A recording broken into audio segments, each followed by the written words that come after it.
It's good to see all of you tonight in apparently a blizzard. You all made it.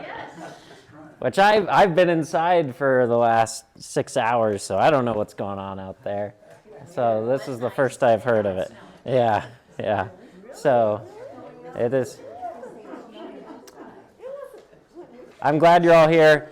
If at some point you get the sense that you're not going to make it home unless you leave right at some instant, that's fine. I will not be offended if you leave right in the middle of this. In fact, I wouldn't be upset at all, just because the content of Genesis chapter 4 is not that pleasant. So,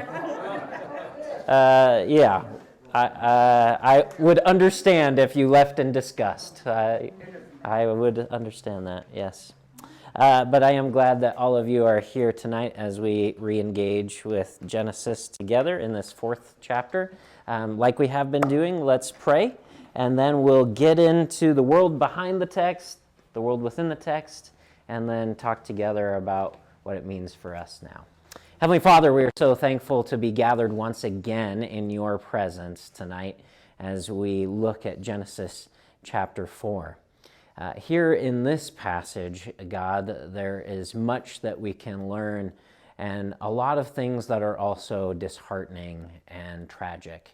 And so, God, would you help us to see all of those things, and namely help us to live lives as a result of reading this text that honor you. And so, God, we ask that you would illuminate us as we read, inspire us, help us to see what you want us to see. And we pray this in Jesus' name.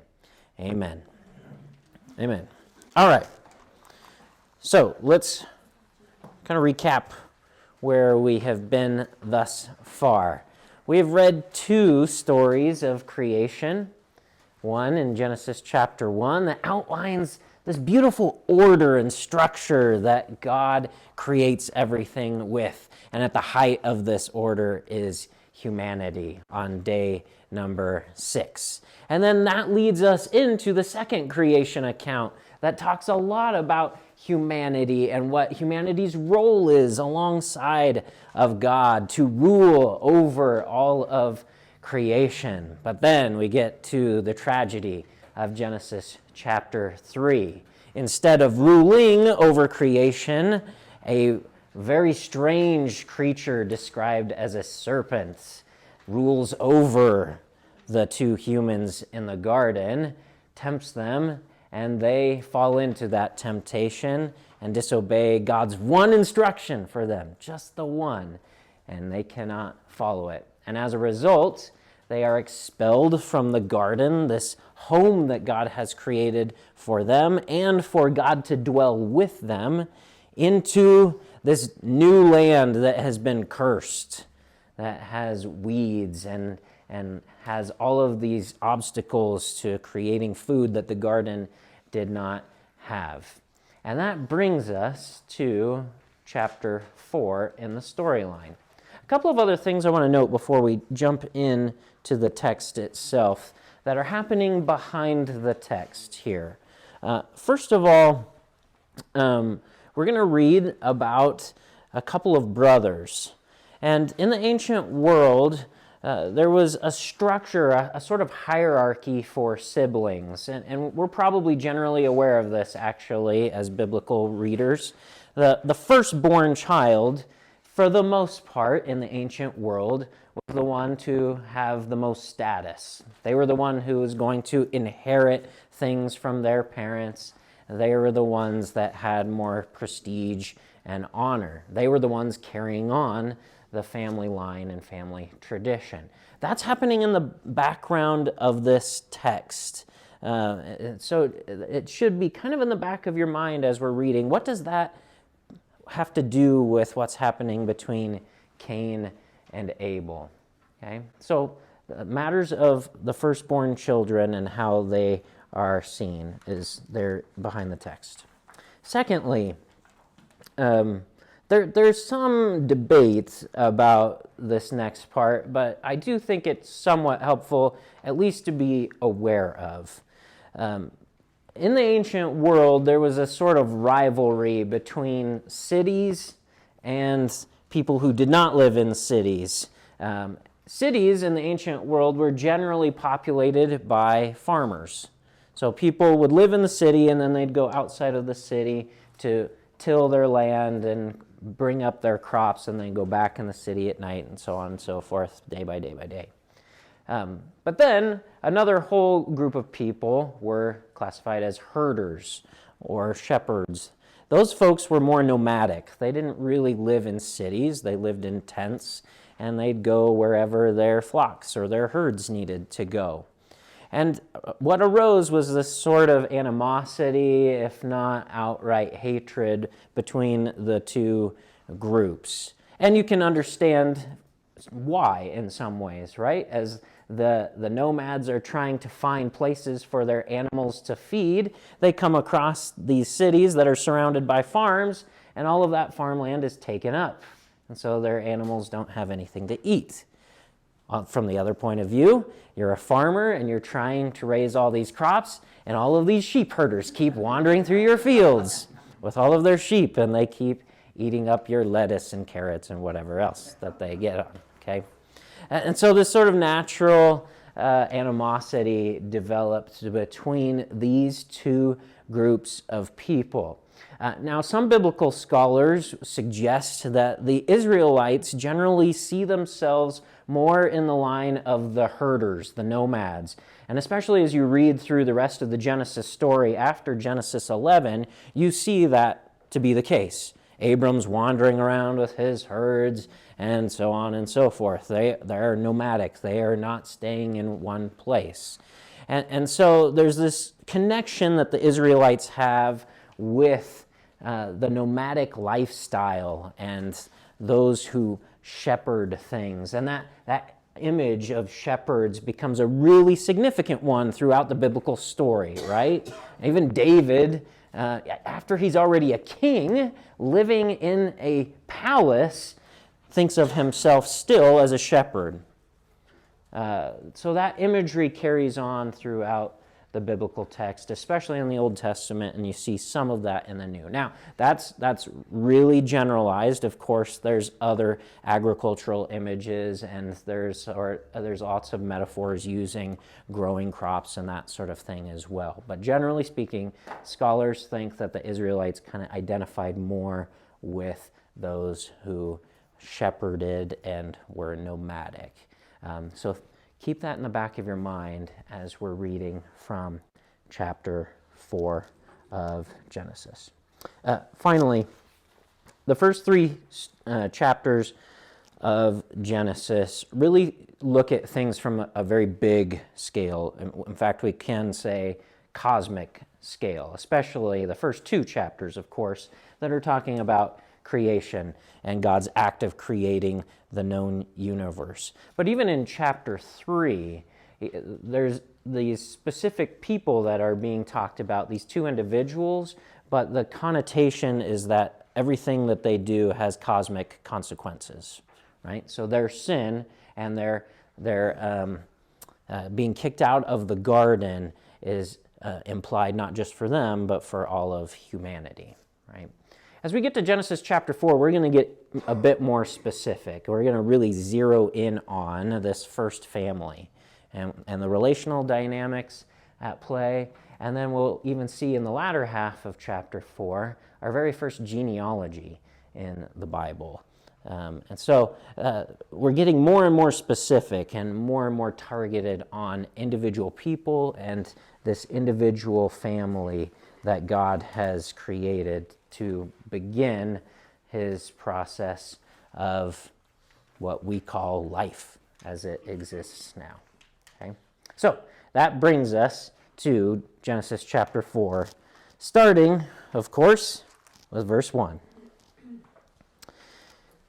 And like I have been throughout the last few times, I'm probably going to tease the NIV a little bit, especially with how they use the word Adam. And they started off really well, and that's meant to be sarcastic, because Genesis 4, verse 1 in Hebrew specifically says Ha-Adam, that means the man. So it should read, the man made love or knew, that's actually a more literal word, to his wife Eve, and she became pregnant and gave birth to Cain. She said, "With the help of the Lord, I have brought forth a man." Later, she gave birth to his brother Abel. We're going to pause right there in the middle of verse 2 because that's where the NIV breaks off this paragraph. So let's define a couple of words already. So our first one is the word yada. I heard a joke about yada, yada, yada already. There's a reason why that gets utilized in common vernacular, especially amongst Jewish groups in the United States. Yada, yada, yada is to, yeah, I know already, right? So yada is to know. Now, this word gets used over 950 times in the Hebrew Bible, and it has a lot of different connotations to it. About 8% of the time, it is used in reference to sexual intercourse, and that's what's happening here in Genesis chapter 4. So to know, it's this very intimate knowledge of another person, obviously physically, but even more so than that. There's a spiritual, an emotional, a psychological component to it as well. And so the man knows his wife. The NIV actually, in saying made love, is actually a very appropriate translation because that is really what is happening here in the context of this passage. Okay, so he makes love to his wife Eve, and she becomes pregnant and gives birth to Cain. So this is Cain. And there's some debate about what Cain means, but there's some pretty strong indications that the word Cain means or is rooted in the word to forge metal.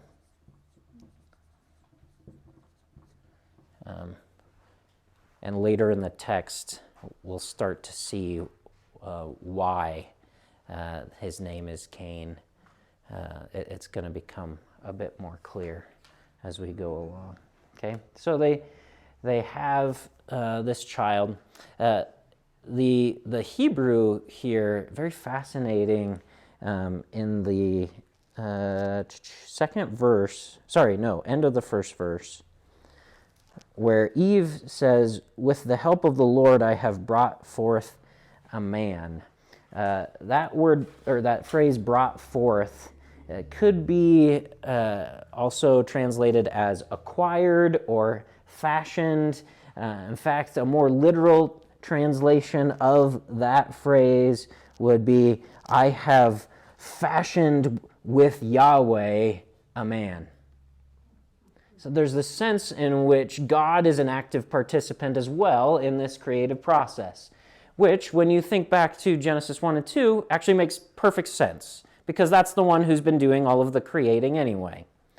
So God is a participant alongside of Adam and Eve in making this new creation, this child, this man, who they name Cain, or Cain, as we call him. Later, so this is when we get to verse 2, she gives birth to his brother Hevel.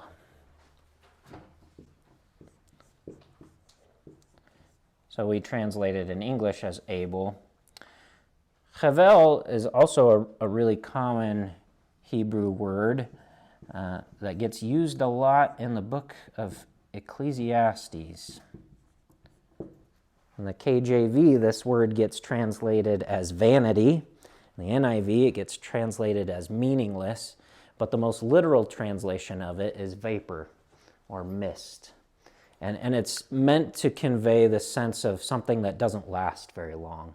So it's not nothing. So that's why NIV's translation of meaningless in Ecclesiastes, not super helpful, but something like temporary or brevity, that's a better translation.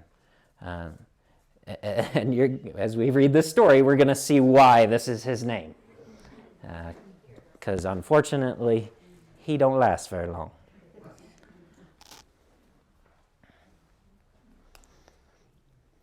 So let's go now to the second half of verse 2, all the way through verse 5. Now Abel kept flocks, and Cain worked the soil. In the course of time, Cain brought some of the fruits of the soil as an offering to the Lord.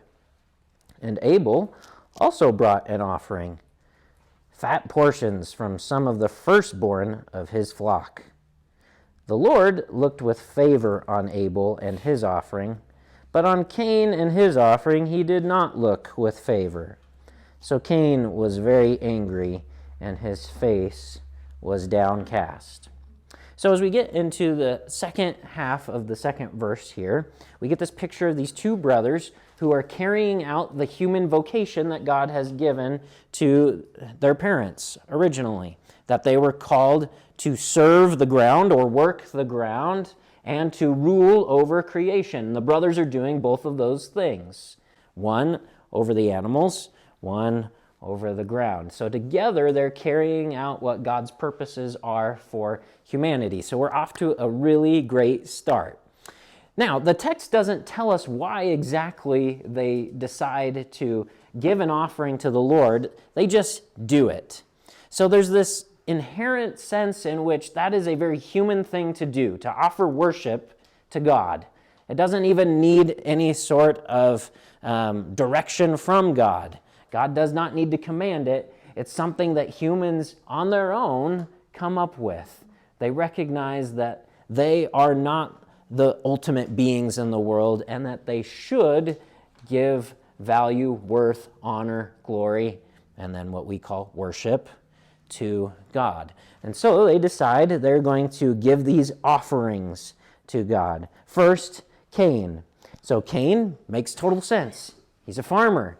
He's working in the fields. He's growing stuff. So he's going to bring an offering to God from the work that he has done. So he gives some fruits to God, whatever those fruits are. We don't know for sure. Abel, same thing. He works with the animals. Now, what's interesting, though, is that the text spends a little bit more time describing Abel's offering. So it starts by saying that he gives the fat portions. In other words, the tasty portions, the good stuff from these animals.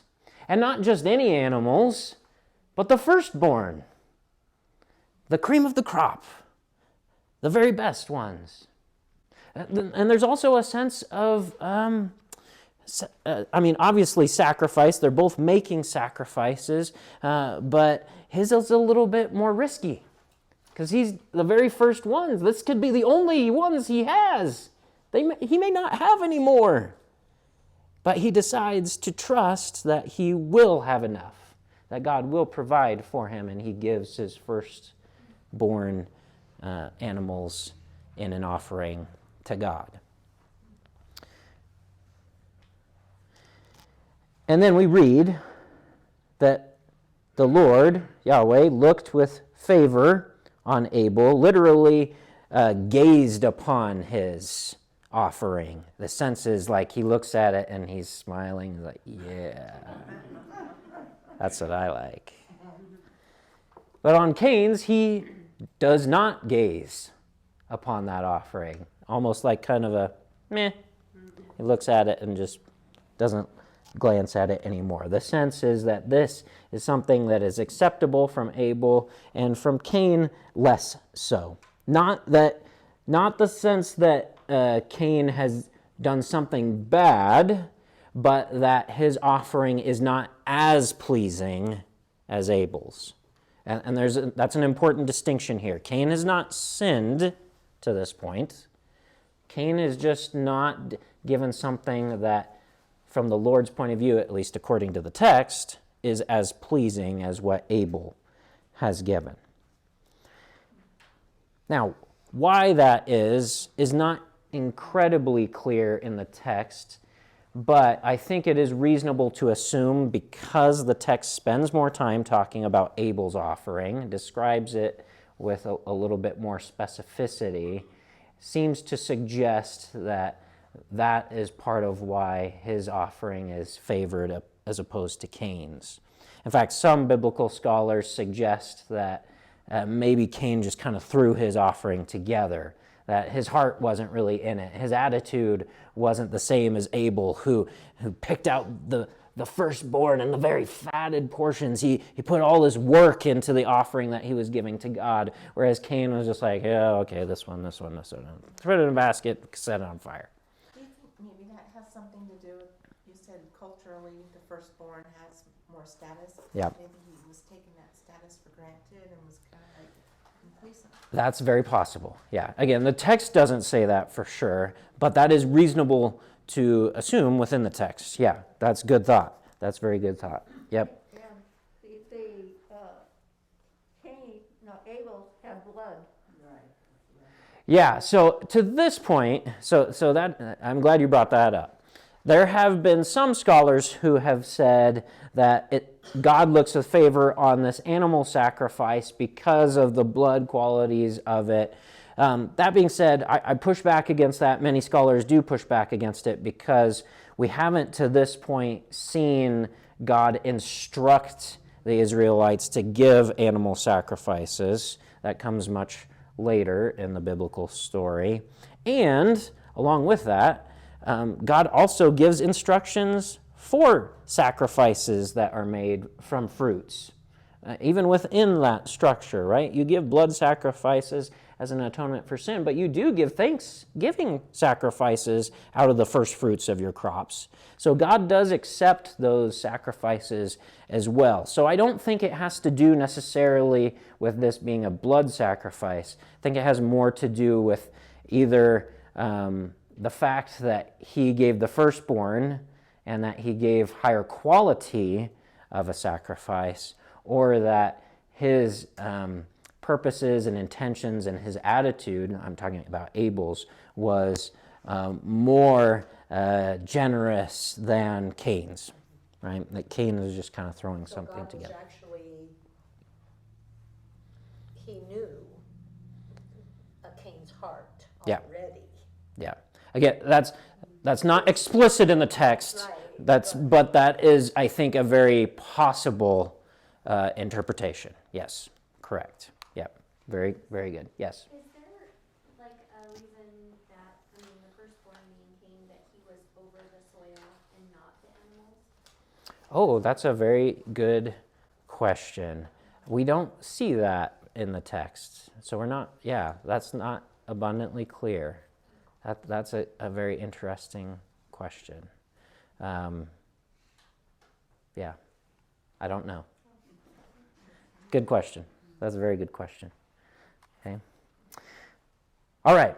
So, Can I say one thing? yes. It's interesting that it should say, and of their fat. Because fat is something that needs to be life-sustaining. So when you give away such life-sustaining product like that, that's really a sacrifice. Yes, absolutely. Yes, absolutely. Yep. All right.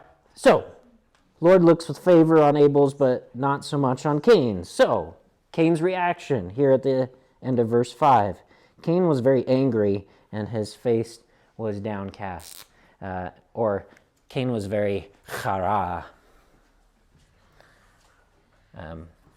Literally hot, or to burn.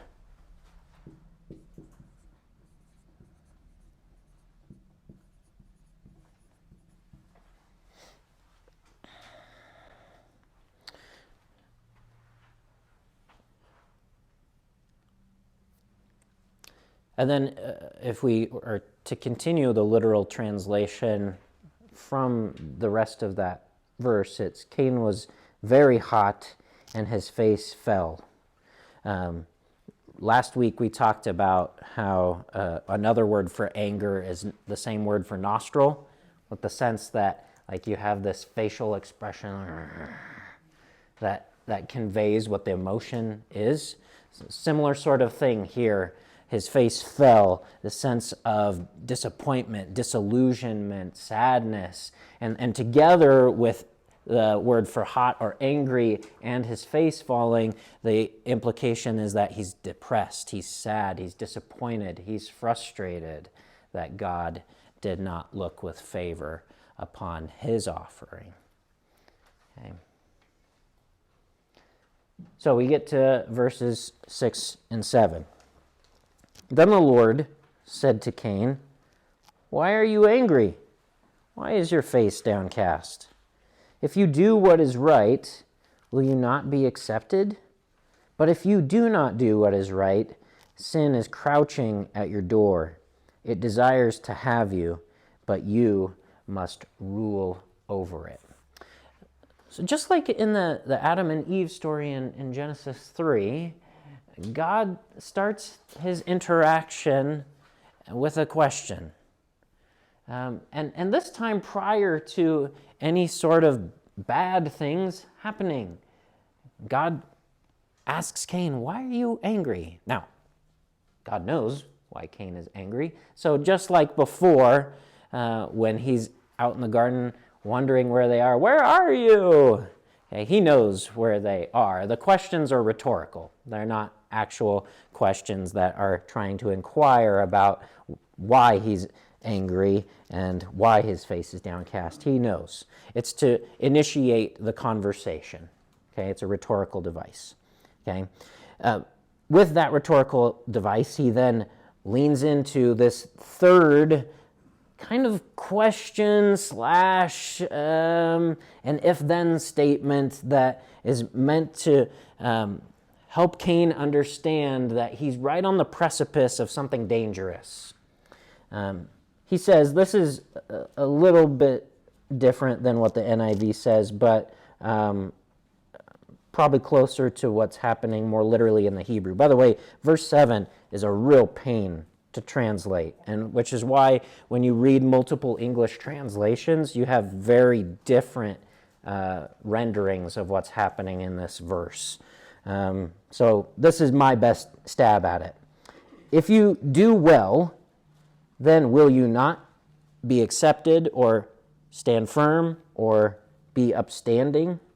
The imagery there is on purpose. He's got his face downcast, and the Hebrew word there is upstanding. If you do well, won't you stand up? Your face will be up. You will no longer be sad, disappointed. If you're doing the right thing, then you will be happy, content, joyful. That's the sense that first question is asking. But if you don't do well, sin is a croucher at your door. So some translations make crouching a verb. Others make it a noun. We'll talk about that in a second. Sin is a croucher at your door. It desires to have you, but you must rule over it. Okay? Very, very fascinating imagery here.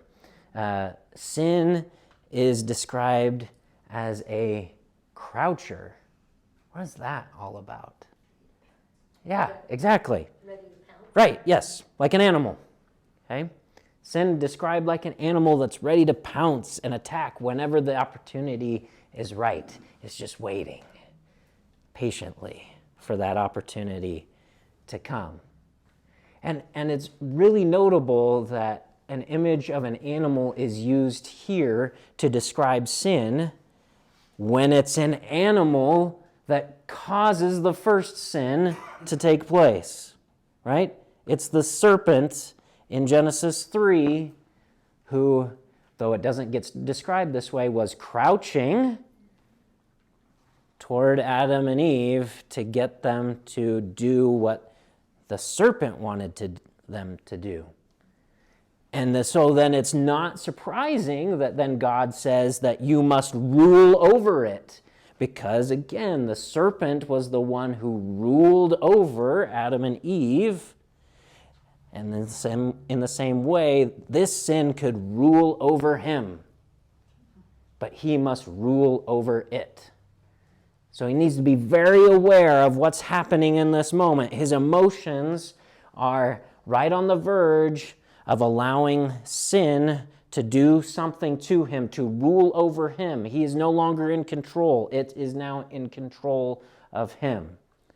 The imagery here is fantastic, and I think so real and so applicable even still, right? In our own lives, sin is still this way. James, is there an idea of how God is having this dialogue with him? Is he in that moving wind spirit thing that we talked about? Yeah, so we don't have any sort of imagery for how God shows up on the scene in this particular passage. He just is there all of a sudden. And there is the sense that there is this kind of face-to-face communication. And we're going to get to why we think that in a second when the face-to-face communication ends. But yeah, there is the sense in which God is present in that place and Cain is present with God, that they are having this back and forth. Yeah, good question. Good question.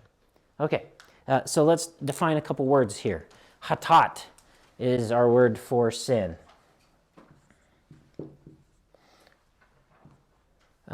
And literally, not literally, the root of hatat is related to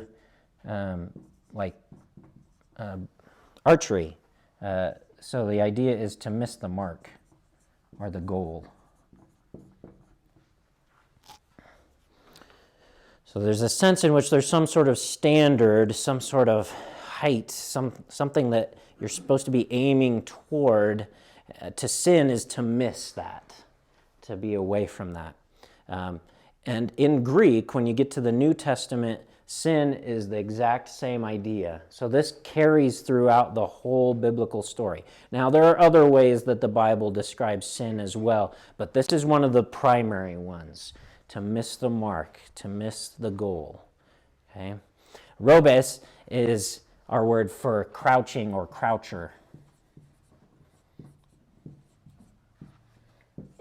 It's interesting that Scripture describes Satan as a roaring lion. Yes.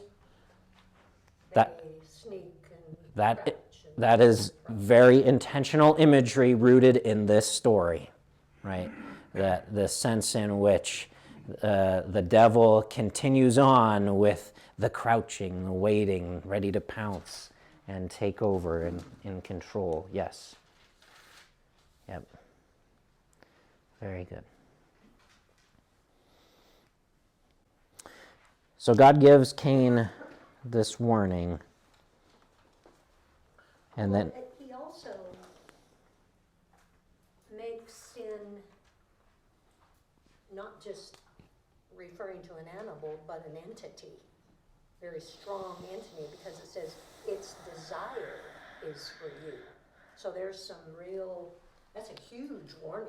yeah, and that's an interesting thought, because in one sense it is an entity, in one sense it's not. We talked about this, I think, a couple of weeks ago. The sense for the Hebrews is that evil is a lack of good. So it's not an entity in and of itself, it's a lack of a good thing that is itself an entity. Sin, not exactly the same, but a similar sort of connotation there. That it's a lack of, again, the mark is the thing, so to miss the mark is the lack of the thing. Does that make sense? Mm-hmm. And yet, as you're saying, you are right, that it does have a sense of agency to it. That it does have, some sort of power. It says it will master you. Yeah, right, exactly. Yeah. So the sense is which, so let's try and get this idea in our heads. Sin, which is a lack of a thing, has the ability to rule over you. And that's part of why it's so bad. Because it's not even a thing. We're allowing something that is an absence of thing to have control over us. Oh my. Yeah, that's the idea. It's the lack of. That's So right. really there is no power because it's lacking. Yeah, but we give it power. That's the point. Yes. Right. Yeah, very good. Yeah. And then, so one other thing here that ties well into this, okay? So that last phrase in verse 7, but you must rule over it, that can be translated essentially 3 different ways. And each way, I think, is actually super helpful. So it could be you can rule over it. So the sense is you do have the ability to rule over it. It can also be translated as you may rule over it. So that is suggesting that you can receive the gifts that you need, the tools that you need to rule over it, that God will freely give them to you.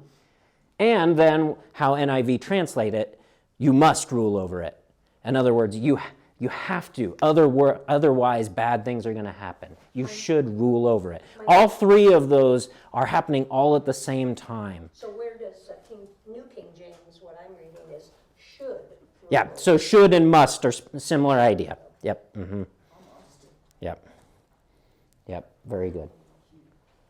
Yeah. I mean, if we can rule over sin, then what would be the point of Christ's sacrifice, right? If we don't have the power in ourselves to rule over it. Yeah. So you're skipping ahead in the storyline here a little bit. But no, you're good. You're good. The point here for Cain is that he still is in the presence of God. God has the ability. That's why I mentioned the part about he may. So he has the ability to get the tools that he needs from God to rule over it. Then as you keep reading the storyline, that's when it becomes more and more clear. Humans just have this tendency to mess it up over and over and over and over again. Oh man, and as we continue on in Genesis 1 through 11, that's going to be so abundantly clear. And that's why we get to the Jesus story. But actually, we're even skipping ahead of the Abraham story, right? This family is supposed to be God's next attempt at redeeming and saving everybody, and that also blows up, doesn't work.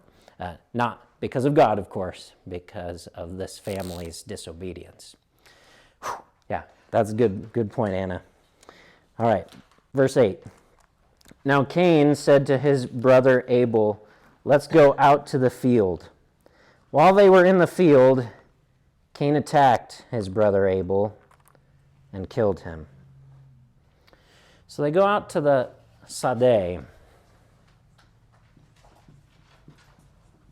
Go out to the field. And this is not Cain's field. Some have assumed that they go out to the place where Cain is doing all of his cultivating and things, but Sadeh is almost always utilized in the Bible to talk about where animals feed, and it's this grazing land, exactly. So we go out to where Abel keeps his animals, where his flocks are, for this encounter. You may have a note in your Bible, I have one in mine, at the end of the phrase, "Let's go out to the field." Kind of fascinating. Some of our oldest manuscripts of Hebrew do not have that phrase. So it's actually a very strange verse without the phrase, because the part about Cain talking to his brother exists, but then you just skip the next phrase and go to the one after that. So it looks like some later manuscripts of the Hebrew Bible add this phrase in, possibly because it was so awkward without it. Okay, so they go out to the field, and while they are in the field, Cain harag his brother. It would make sense that Abel was in a very secure place. I mean, he's not suspecting anything by being in the field with his animals. Yeah, and the relationship between Cain and Abel is interesting in the sense that other than this one phrase, "Let's go out to the field," they never talk to one another.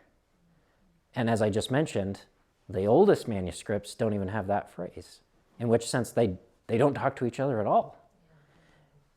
So there's questions and like, you don't talk to your own brother? Like, what is happening here? So some again, remember what I said about this sense of farmers versus herders? I think that's kind of playing in the background here. There's probably some sort of animosity already between the two in some way or another. Again, that's not explicit in the text, but is an assumption that I think the early readers of the story probably would have made. And yet, I do think you're right, Joyce, that there's no real reason for Abel to be concerned at this point. And oftentimes sin does that to us too, when we're least expecting it. Yep. To pounce. Yep. So that probably also refers back to the disdain that Cain had for his acceptance or unacceptance of his sacrifice. Yes. Yeah, so that seems to be a motivating factor here. The emotions are maybe consumed him, overwhelmed him, and sin has now pounced, is no longer crouching, and it has controlled him in a sense. And yet, of course, he is going to be held responsible. So you're still culpable for your own actions, right? The word harag, just one little note on this, it is definitely murder. It's not like some sort of accidental killing, like they're out in the field having a discussion and things get out of hand. He intended to do this. And then, we have no sense of any sort of remorse. Kills his brother. And then we have verse 9. The Lord said to Cain, "Where is your brother Abel?" "I don't know," he replied. "Oh, am I my brother's keeper?" Not a good answer. Not a good answer. And it's worse than you think it is. We'll get to that in a second. The Lord said, "What have you done? Listen, your brother's blood cries out to me from the ground. Now you are under a curse and driven from the ground, which opened its mouth to receive your brother's blood from your hand. When you work the ground, it will no longer yield its crops for you. You will be a restless wanderer on the earth." Cain said to the Lord, "My punishment is more than I can bear. Today you are driving me from the land, and I will be hidden from your presence. I will be a restless wanderer on the earth, and whoever finds me will kill me." But the Lord said to him, "Not so. Anyone who kills Cain will suffer vengeance 7 times over." Then the Lord put a mark on Cain so that no one who found him would kill him. So Cain went out from the Lord's presence and lived in the land of Nod, east of Eden. All right, there's a lot there, so let's walk through it. Okay. So once again, God opens things up with a question. This time, like the question that God asks to Adam and Eve, it's an opportunity for Cain to confess. It's an opportunity for him to tell the truth about what happened. But Cain's response, at least Adam and Eve have a sort of half-hearted confession in theirs. Not so with Cain. "I don't know where he is." "Yeah, you do. To answer God You left- like that yeah. shows so much. Hubris, pride." Lackadaisical. Yes. You're God, so what? Yeah, right, yeah. And maybe that kind of rings back to his offering. Yeah. It was like, Yeah, could be. And in fact, this next question from him, "Am I my brother's keeper?" plays right along with that, okay? A couple of senses in this question. In one sense, he is his brother's keeper. As a human being, there's a sense in which we ought to be caring for one another, and he's your own flesh and blood, your brother that you are supposed to be helping, caring for. I mean, even in the first verse of this part of the story, they are, though they are working separately, together they are fulfilling God's vocation for humanity. And yet, he doesn't seem to really care about his brother. That's one sense. Here's another sense, though. this is one I've been kind of wrestling through, thinking through for multiple years, and it has a sort of power over me that I can't escape. In one sense, the question he asks, am I my brother's keeper? In one sense, the answer to that is no. In one sense, God is the one who is supposed to be, at least from Cain's point of view, keeping watch over. That's literally, am I my brother's keeper, is the same word as to guard that we saw earlier in the story, the sense in which someone is supposed to be protecting over that thing. So it seems like what Cain is doing is he's directing the question back at God. Aren't you supposed to be watching over Abel? Aren't you his keeper? Aren't you his protector? Now that's some hubris right there. Don't you know where he is? Yeah. Bingo. Right. So just like Adam and Eve, he points the finger. This time he points it at God. Well, Adam pointed at God. Yep. You know, you gave him Right. the Yes. word. Yes. So Right. he had Yeah. a pretty good Yes. Yes, he did. Yep. Yeah. Yeah. He does emulate his father in that sense. Yes, absolutely. But at least Adam was like, well, the woman that you gave me. So it's a sort of like kind of half blame, right? It's to the woman and it's to him. No, like Cain is like, well, you're supposed to be keeping watch over him, so you tell me where he is. Yeah. Yeah. That's what we should be reading here, this sense of hubris, of pride that Cain has over what is happening. And so God's reaction is incredibly appropriate, if not measured, for this interaction.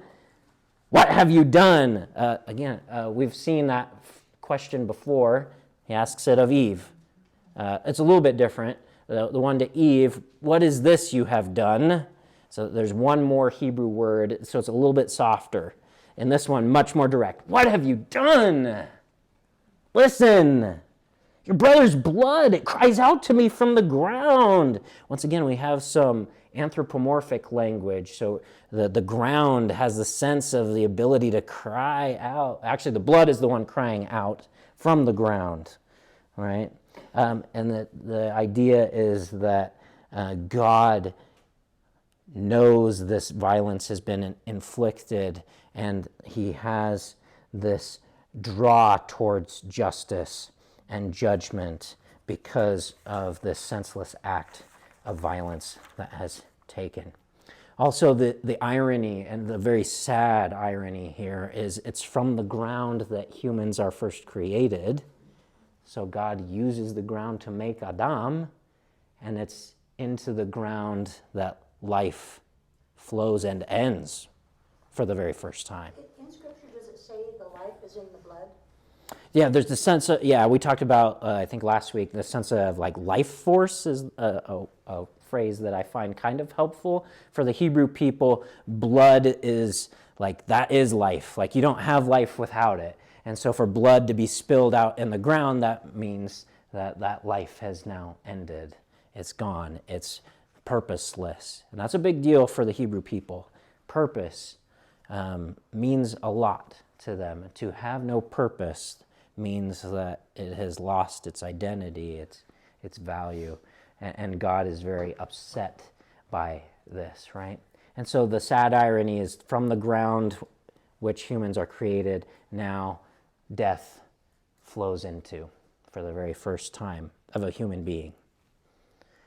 Also, remember that we've seen God say to Adam and Eve that if you eat from the tree of knowledge of good and evil, then you will certainly die.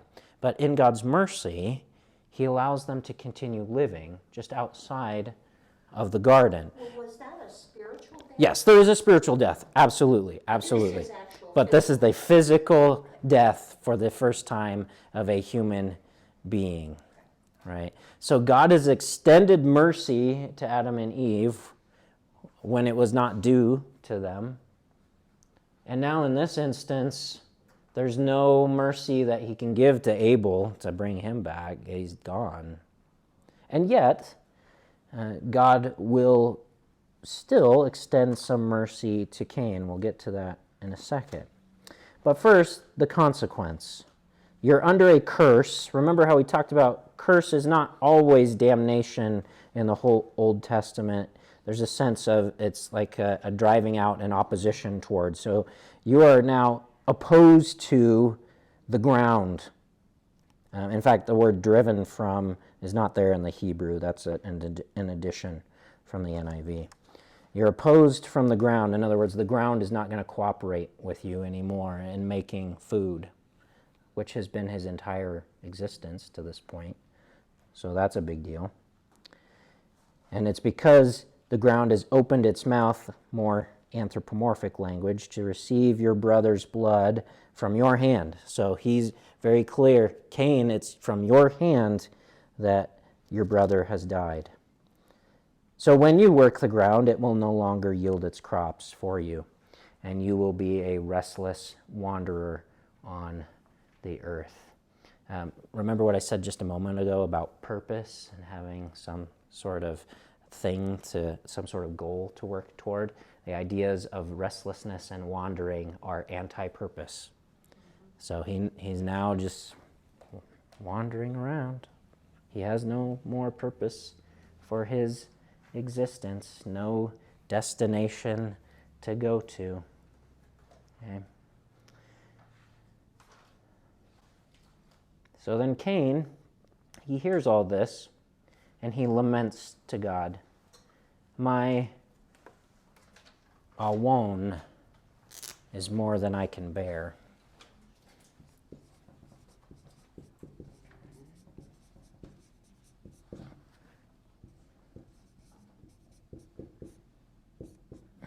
Punishment or guilt.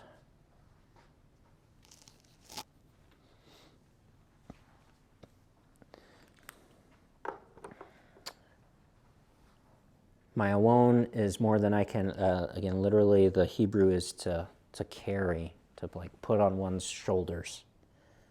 I can't hold on to all of that. Today you're driving me from the land, which his entire existence is tied to, and I will be hidden from your presence. How to translate hidden there is a little bit tricky. Some will translate it like the NIV is hidden, as sort of kind of passive.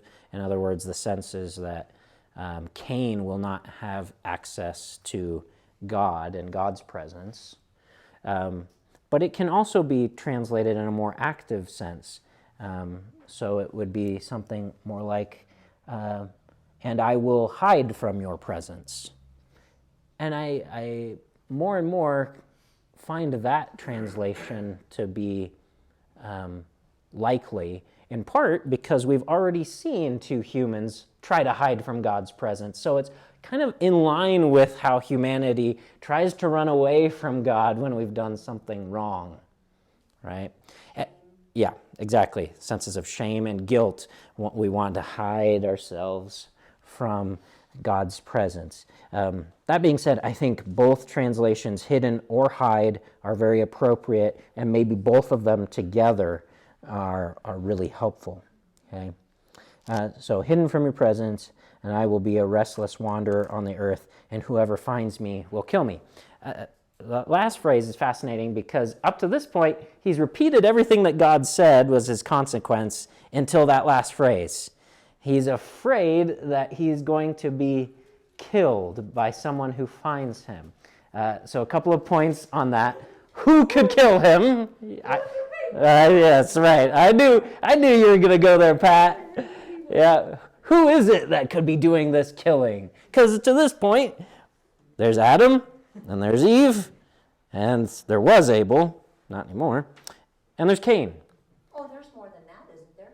No? Not to this point, at least as the story tells it. Okay, because I still go back to the Adam. Right. Okay, very good. That's right. Okay, so has he created a whole race of people, or is it just one? And Well, there's got that's to be good, more. right? Okay, so yes, and now we get to that point in the story. There has to be more for him to be concerned about being killed. Okay, so again, we're skipping ahead in the story a little bit, but once you get to the Hebrew laws, one of the laws that God gives is that when a murder takes place, the family members of the person who was murdered have the ability to enact punishment and justice upon the one who was murdered. In other words, they can avenge their brothers or their sons or whoever's murder. So some scholars think, well, maybe Abel has already married. We don't have that written in the text, but maybe he's already married. Maybe he has produced children. And it could be that his children want to exact revenge upon his father's death. Interesting. Again, the text doesn't say that explicitly, but possible. And it leads to more questions. Where does he get a wife from? Is it a sister that we don't know about? Because we do know later in the text that it will say that Adam and Eve had many sons and daughters, that they don't all get named. So do we already have some of those happening? Or are they folks from outside of this family that God has already created? That question is just unclear. We do not completely know the answer, but the assumption is that there are more humans around somewhere. And we'll get to more, there will be more evidence in the text that there are more humans out there in just a moment. So who does this? No, but the sense is that there are more people who could do it. But again, a sense of really sad irony here, that the very first murderer is afraid that he's going to be murdered. There's still no remorse, though. That- It's just fear. He has not confessed to anything to this point. He's lamented that he has this punishment, but he hasn't said that it was deserved. In his thought process, it could have been more that now he has been banished, he doesn't even have, he has no job, he's got nothing. That as he wanders, because he's at such a low level on the totem pole of people, that somebody's just take him out just because they can. Does that make sense? It could be. That's a possibility, or what I said about the possibility of Abel's family doing it. Yep, either of those are possible. Yeah. And he's no longer, kind of assuming that he's no longer under God's protection. Yes. So naturally. Because he's going to be driven out from his presence. Correct. Yeah. And yet, God acts again in mercy and kindness and generosity. The Lord said to him, speaking to Cain, as of verse 15, "Not so."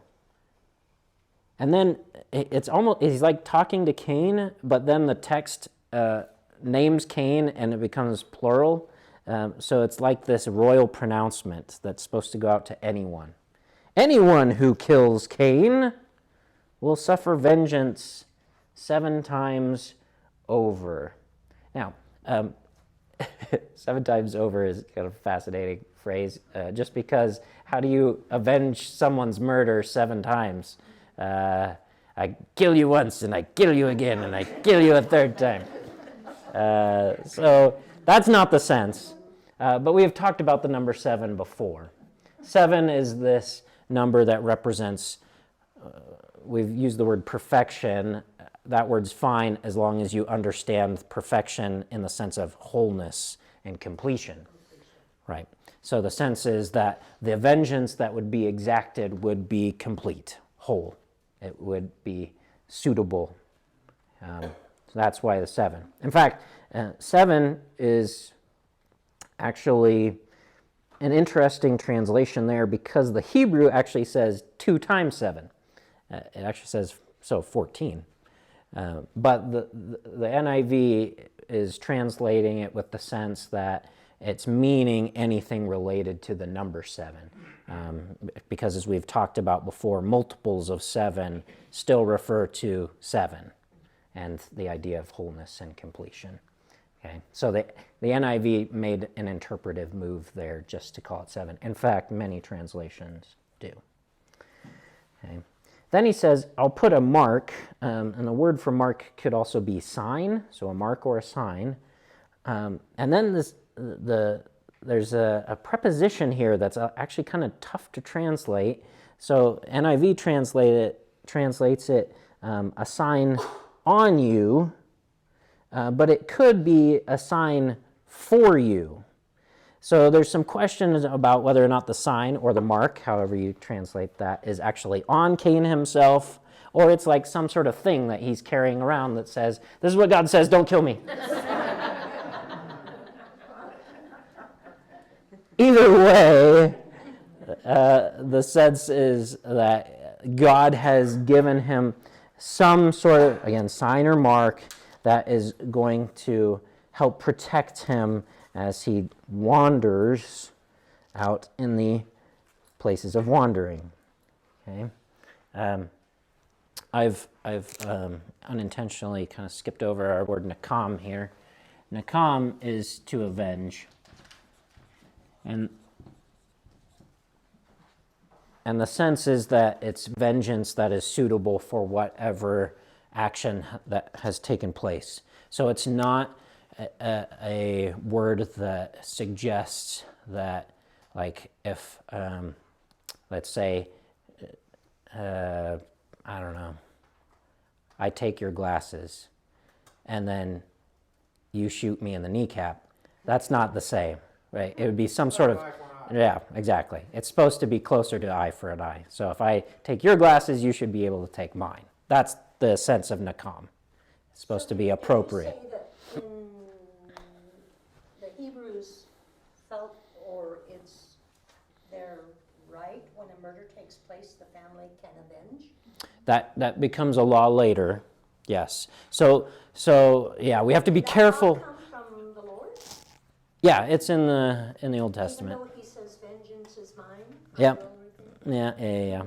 Yeah, I know. The ideas seem contradictory, but I think a lot of Hebrew scholars would say that God, in giving that law, has said, I am now giving you the ability to enact my vengeance, my justice. Okay. Does that make sense? Because it's his law. Yes, Okay. exactly. Now, when we get to the New Testament in Jesus, we got to think about that differently. But from the Hebrew mindset, that's probably how they would think about it. Okay? In Jesus, we would probably go back to the root of what you just said, vengeance is the Lord's, and we would give over our right to justice because we know that forgiveness is actually what leads to full and whole lives, not just for ourselves, but also for everyone in creation. Okay? Because the phrase, an eye for an eye makes the whole world go blind, is really applicable, right? If we're just going to enact justice all the time, everybody's just going to be walking around with wounds all over the place, or they'll be dead, right? And so in Jesus, he now fulfills God's justice and encourages us towards forgiveness and reconciliation and redemption. We haven't gotten to that point in the story, though, of course. Okay. Why is he so, I mean, we know God's love, but why was he so, protective, to do this against, to protect Cain? Yeah, right, exactly. I think the sense is because he's so generous and compassionate. He doesn't have to do that. And you start to see this, I think, a really beautiful tension between justice, because he does act with justice. Cain doesn't get to live the way he lived before, and he's cast out from God's presence. But God doesn't have to generously give him this mark. He doesn't have to protect him, and yet he does, because that's who God is. So yeah, I think it's rooted in God's love, his loving character. Yeah. And again, that applied to the Adam and Eve story as well. Okay, we need to move along here a little bit faster. Okay, so he goes into the land of Nod, and Nod literally means wandering. So it's probably not so much a title as it is he's now in this space of wandering. But we do know it is what direction of Eden? East. Remember what I said about east last week? Not good when people are sent east. True story, though. Oh, that's I know funny. that could be political. That's funny. All right. Okay, we'll move through this next section fairly quickly, even though there's a lot of words here. We'll translate them quickly. So, from the end of this story, we get this first genealogy in the Bible. So it starts like this in verse 17. Cain made love, that's the word know again, actually, so it's yada. Cain yada to his wife, who doesn't get a name. Hashtag sad for her.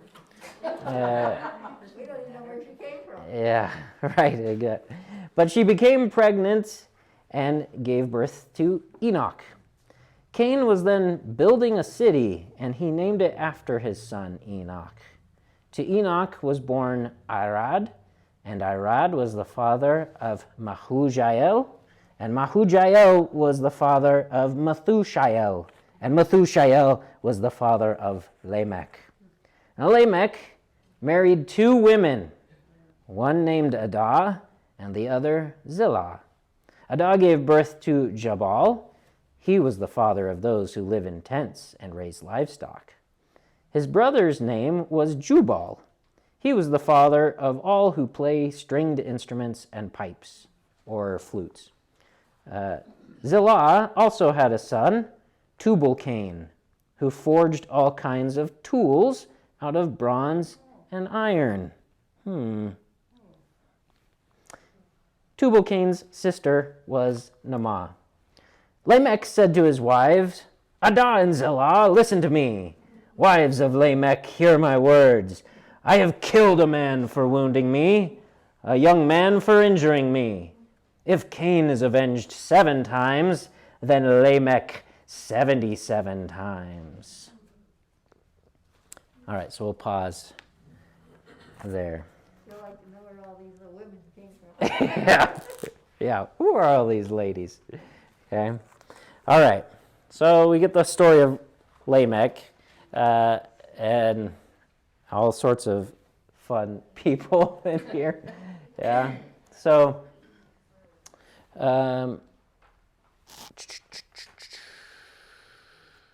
okay. Sorry, I got ahead of myself.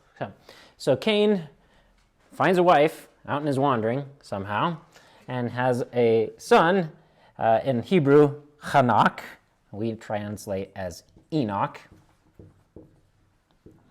A lot of these names are a little bit tricky to translate, partly because you don't see them anywhere else in the Bible. When you have multiple references to things in the Bible, it's a lot easier to translate because the context helps us to figure out, oh, that's what that means.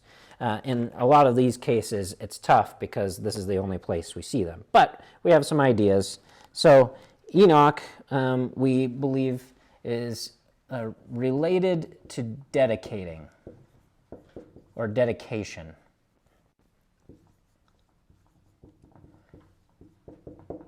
Well, why would his name be related to dedicating? What's that got to do with anything? The next part of the story is going to tell us. Cain builds a city. First thing we should ask is, isn't he supposed to be wandering? And then he builds a city. So the sense is that Cain is not following God's terms still. He's supposed to be wandering, and nope, I'm going to build a city. Okay?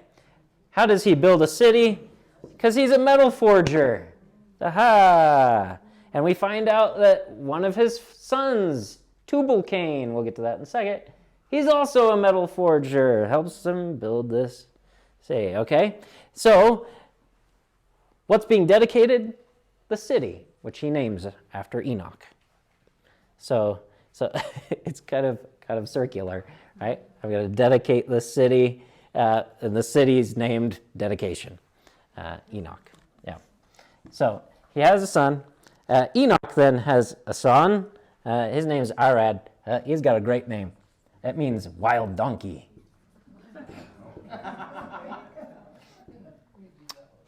Now, wild donkeys, what do? They wander. And they're a nod. So, yep. So it could be wild donkey or wanderer. That's Arad. We don't have anything else about him. That's all we know. Mehujael. Interesting. So when you see the word, or this El, anytime in a Hebrew name or phrase, that's referring to El or Elohim, so God. Okay, so almost always God is part of whatever the definition for that word is. In this case, Mehujael is enlivened by God. Enlivened by God. Methushael, this is a fun one. So he is either man of God. Again, what I said about translating these being tough really plays out in this one, because we're not sure if there are a couple of words here and then El for God, or if the root is Shael, which is close to the Hebrew word Sheol. Have any of you heard of Sheol before? Dead is probably a better translation, okay? So he's either the man of God or he's the man of death. Well, coming from Cain, I would think it would be the latter. Yeah, and that's very possible. Even though, his father is enlivened by God. So, who knows? Who knows? It's interesting that Cain turns his back on God, has these sons that are... Right. At least their names suggest that they are tied to God. At least these two. Wait till we get to Lamech, though. Okay. So, Lamech, this is one where we're really uncertain about its meaning, but we think it could be related to music. And again, you'll see why in the naming of some of his children here in a second. So Lamech, he marries 2 women. We have our first polygamist in Lamech. And even though it's kind of mentioned almost in passing, when you have a very short genealogy where most of the people don't get anything written about them, and Lamech has something, that means it's a big deal in a genealogy. Okay? So, and because it's a big deal in this case, it's a big deal in a bad sense, right? So having multiple wives, bad. Because of what we read in Genesis 1.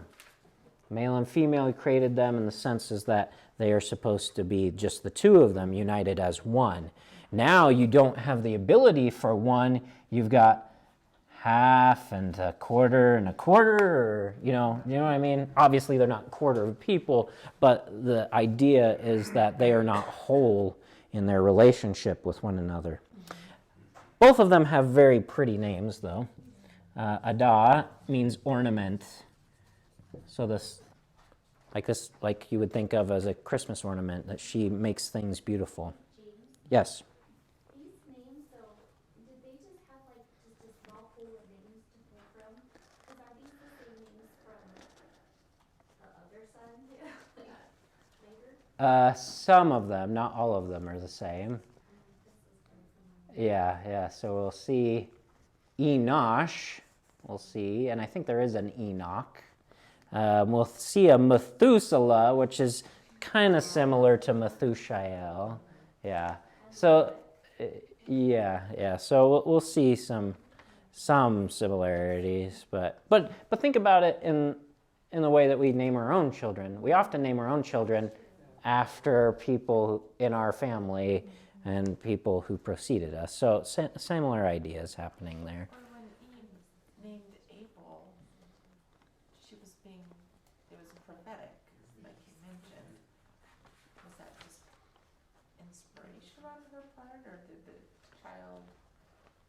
have Well, the text just doesn't say. If we were just to read it from a literary point of view, it's obviously foreshadowing. So the question is, does he get this name after the story is already, like these events have already taken place, and then we place that name on him, so it's a pseudonym? Or is that his actual name and it just happened to play out, or prophetically play out that way? We don't know. That's a good question. The Bible, life and death is in the power of the tongue, so if she had named her son that, Sure. she spoke something out. Maybe. Yeah, no, that's very possible. Yeah, that's very possible. Yep, very possible. So Adah's ornament, Zillah, two possible meanings. So either shade, like in the sense of like a shade tree, and it has a good connotation to it. She's refreshing. There's a reprieve from the heat and the sun. Or something completely different, cymbal, as in drums and crash, cymbal, music. Okay? So, yeah, this is part of why we think Lamech's name may be related to music, because Zillah, her name is related to music in some way or another. And guess what? Somebody else's will be in just a minute. We'll get to that. Jabal. So this is Adah's first son. His name means, so we actually think Jabal is like a shortening. It's like a nickname. Like the whole name probably should be Jabal El. And remember what I said about El? E-L. Yep. So there should be God in the name. So I've just translated it as God has brought. So the shortened named would be has brought, which is kind of funny because his brother Jubal has brought in procession. So the idea is, what a creative name. So God has brought Jabal, a son, to Lamech and Adah, and then Jubal, a second one, has been brought in procession after Jabal. Very creative naming. It's like saying, you're first, and my next kid, you're second. That's essentially what's happening. Okay. Tubal-Cain. So Tubal, it's funny, Tubal, even though the names look a little bit different to us, Tubal, Jubal, and Jabal all have the same root that are tied with brought or brought in procession. So Tubal-Cain is brought in procession as a smith. Yep, like a metalsmith or a blacksmith or a forger. Yep, right? That's the Cain part. So he is a smith like his great-great-great-great-great grandfather. That's the idea. Naamah, again, kind of interesting. They name his sister, but no context for said sister.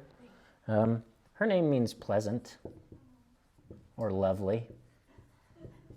All the ladies have really nice names. Yeah, which is nice.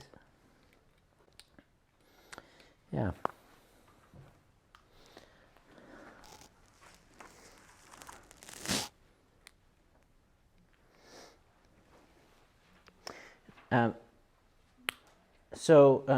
It talks a little bit in verses 20 and 21 what Jabal and Jubal do.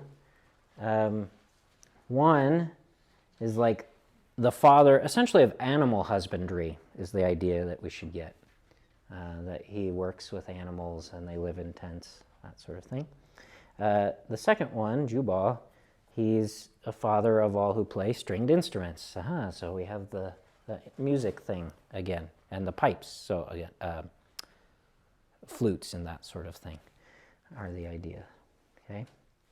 And then Tubal-Cain, who forged all kinds of tools out of bronze and iron. So in his name we see his vocation as a smith. Then we have Lamech's nasty poem here, where you think that Cain has a lot of hubris. Well, Lamech's got it 77 times more, right? He writes this poem about how cool he is, how great he is for killing a man just because a man has injured him, hurt him in some sense, and he's bragging about it. And then he references God's protection of Cain and places it on himself. In other words, that's something that God can do, is place that sort of protection, and he takes the place of God, saying, I'm going to just take it upon myself. So if Cain gets a vengeance to 7 times, then I get it even more so. That's the idea. Saying so don't make it so. Yes, that's right. And that's a good thing to see, because you don't see anything from the line of Cain after this point. In fact, the story is meant to show us that this is Cain's line, and this is where it ends, with Lamech and his sons.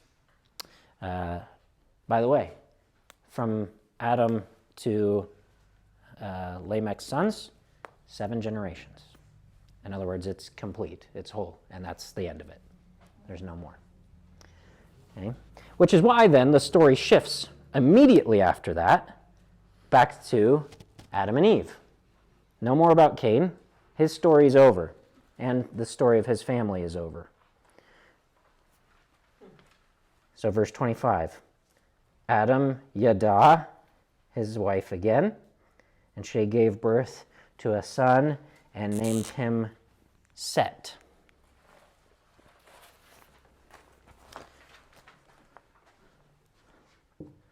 So Set, we could easily guess that was going to be Seth. And Set means foundation.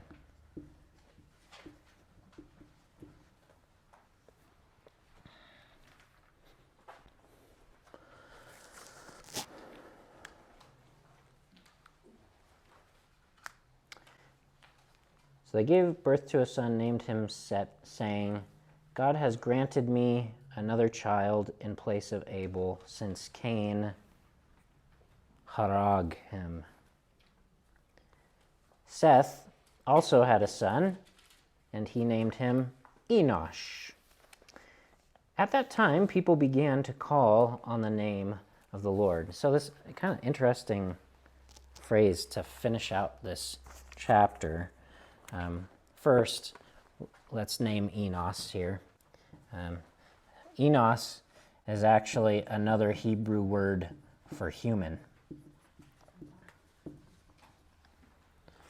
So the idea is that in Seth, the foundation is being laid for the human story to move forward in the way that it is supposed to.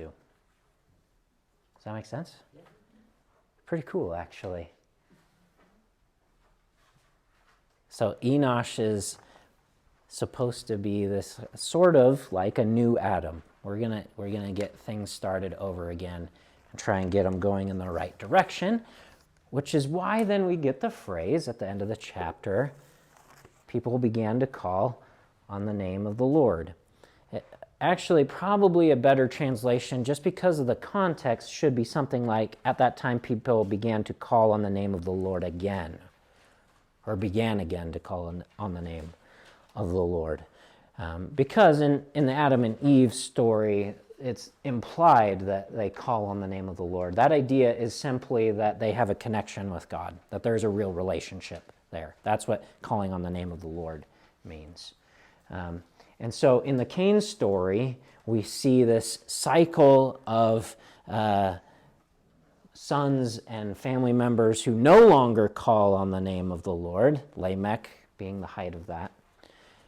And then in Seth and Enosh, the calling on the name of the Lord begins again. And that's going to lead us into this big long genealogy that we see in chapter 5 that's going to get us from Adam through Seth and Enosh all the way to Noah. And Noah now becomes a primary character for God to utilize for his purposes. I'm actually super excited about next week because most of us, I think, I am projecting something onto you, but you can tell me whether or not this is true. I think most of us don't know what to do with genealogies. And the temptation is that we get to a genealogy and we're like, skip forward a little bit, and now My name's this, so hard to. yeah, But the meaning behind the names is Yeah. really where it starts to yes. connect. Yes. So next week we're going to talk obviously about Genesis 5 and then the first part of Genesis 6. But we're going to talk about genealogies a bit more generally as well, because I want to help equip you for how to read genealogies, not just this one, but genealogies throughout the Bible. So that'll be next week. Okay? Pat. If we go back to your first Genesis 1, and it says, and God created man and female in his image. He could have created more than just Adam and Eve. Yeah. Because there are people all over the place, and the people that, especially that when Noah was around, they were heathen. Yeah. So, and there's the different countries and divisions and everything. Yep. So, is it possible that God made more people than just Adam and Eve? Yep. And Adam and Eve are the only ones that Yeah. we hear about? Yeah, that's very possible. What makes it tricky is that it's just not abundantly clear within the text, in part because we keep using the same word to mean different things. Because Adam means humankind, Adam means the man or a man in a singular sense, and Adam also becomes a name for an actual person named Adam. By the way, I've picked on the NIV for going back and forth on Adam. It's either at verse 25 of chapter 4, so where we were just in, or the first verse of chapter 5 that I believe we should use the name Adam. There are clues in the Hebrew text that indicate that that's where we should use the proper name. Up until that point, it's my view that we should just use man or the man, depending on the context. Either that or, like I said, either last week or the week before, we should have started with naming him way back at the beginning of Genesis 2. So either way is fine, except I just don't like when they just go back and forth what seems randomly between the name. But that's more of a pet peeve than actual importance. Question? Is there a chiasm in chapter 4? I was sad we didn't get. Oh, yes, there were chiasms in chapter 4. Yeah, so, I'm sorry that we didn't get to the big long one in chapter 3. Chapter 4, yes, has a nice little, I'll just show you one really quickly. Go back to the beginning of chapter 4, and I'm sorry, we're way past our time, but we're having so much fun together. Okay.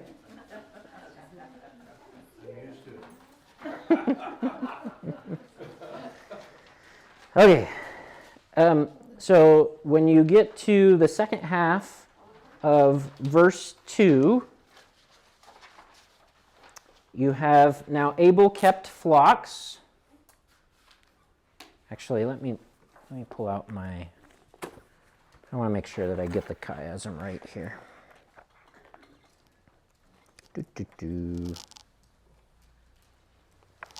Yep, okay. We'll use this corner. Sorry, no drawings though. So the first part of the chiasm is about Abel becoming a herdsman. Okay, and then the second part is Cain becoming a tiller of the ground, and both of them, so became And this one actually is became Cain in Hebrew. Oh, no, I got it. Sorry. I got it backwards. Became Abel. And then Cain became, sorry. I'm just wasting more time.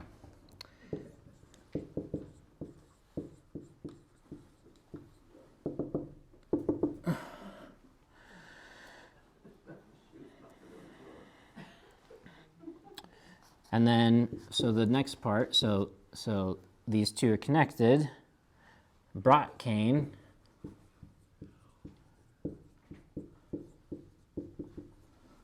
which means we have this one here, Abel brought.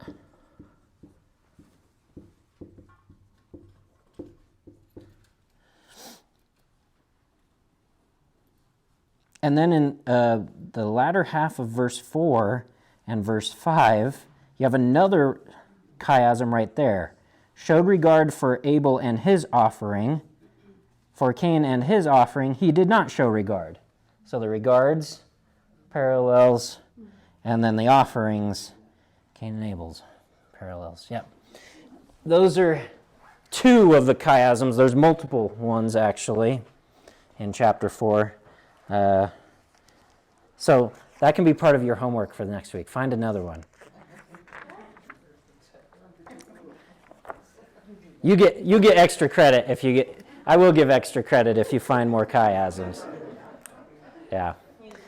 Because we have run out of time, and I really want us to get to the now what part. Why does this matter? I'm going to give you homework again. I know. So again, write me a paragraph about what you see, what God is showing you in Genesis chapter 4. A lot here. There's a lot here. For me, in particular, the idea of sin crouching, very powerful.